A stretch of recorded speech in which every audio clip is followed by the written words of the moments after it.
দীর্ঘ ৬২ বছরের দ্রাবিড় রাজনীতির বৃত্ত ভেঙে তামিলনাড়ুর নবম মুখ্যমন্ত্রী হিসেবে শপথ নিলেন চন্দ্রশেখর জোসেফ বিজয়। ১০ই মে রবিবার চেন্নাইয়ের জওহরলাল নেহেরু ইন্ডোর স্টেডিয়ামে এক আড়ম্বরপূর্ণ অনুষ্ঠানে রাজ্যপাল রাজেন্দ্র বিশ্বনাথ আর্লেকার তাকে শপথ বাক্য পাঠ করান। শ্রী জোসেফ বিজয় এনুম নান রাজ্যের ইতিহাসে ১৯৬৭ সালের পর এই প্রথম ডিএমকে বা এআইডিএমকে বহির্ভূত কোনো দল এককভাবে ক্ষমতায় এলো। আমি রাজবংশীয় নই, সাধারণ মানুষ। is a new beginning.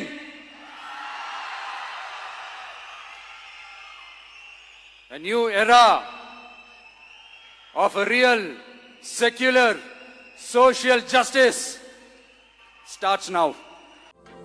মুখ্যমন্ত্রী হিসেবে নিজের প্রথম ভাষণে বিজয় নিজেকে একজন সাধারণ মানুষ হিসেবে পরিচয় দেন।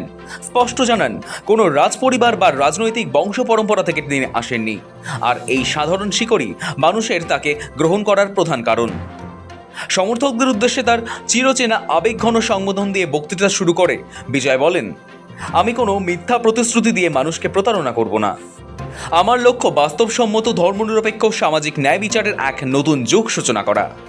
বিজয় বলেন, আমি সাধারণ মানুষ, ধর্মনিরপেক্ষতা, সামাজিক ন্যায়ের নতুন অধ্যায় এখন থেকে শুরু হলো।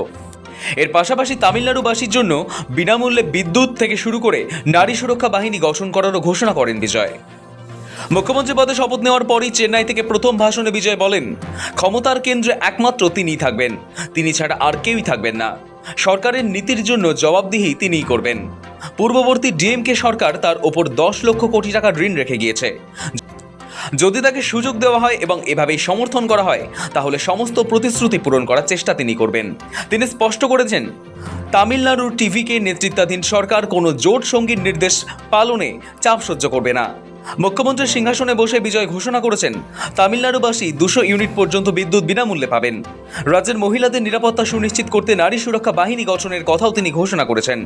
একই সঙ্গে মাদক রুখতে করা পদক্ষেপ করা হবে বলেও জানিয়েছেন বিজয়। এছাড়াও শিক্ষা, খাদ্য সরবরাহ, স্বাস্থ্যের মতো গুরুত্বপূর্ণ ক্ষেত্রেও বিশেষ নজর দেওয়া হবে বলে জানিয়েছেন তামিলনাড়ুর মুখ্যমন্ত্রী।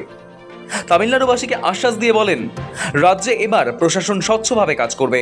নির্বাচনী ইস্তেহারে যে প্রতিশ্রুতিগুলি দেওয়া হয়েছিল তা পূরণ করবে নতুন সরকার। সংখ্যাতত্ত্বের জোর ও নতুন মন্ত্রিসভা। প্রথম নির্বাচনে ১০৮টি আসনে জিতে রেকর্ড গড়া বিজয়ের দল তামিলাগা ভিট্রি কাজাগামের ঝুলিতে বর্তমানে ১২০ জন বিধায়কের সমর্থন রয়েছে। ২৩৪টি আসনের বিধানসভায় সংখ্যাগরিষ্ঠতার জন্য তার প্রয়োজন ছিল ১১৮টি আসন। বিজয়ের সাথে রবিবার আরও ৯ জন মন্ত্রী শপথ নিয়েছেন। আগামী ১৩ই মে এর মধ্যে বিধানসভায় তাকে সংখ্যাগরিষ্ঠতা প্রমাণ করতে হবে। My dear virtual warriors, உங்கள் அனைவருக்கும் கோடான கோடி நன்றிகள்.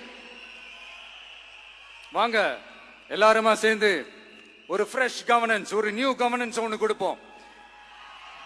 This is a new beginning.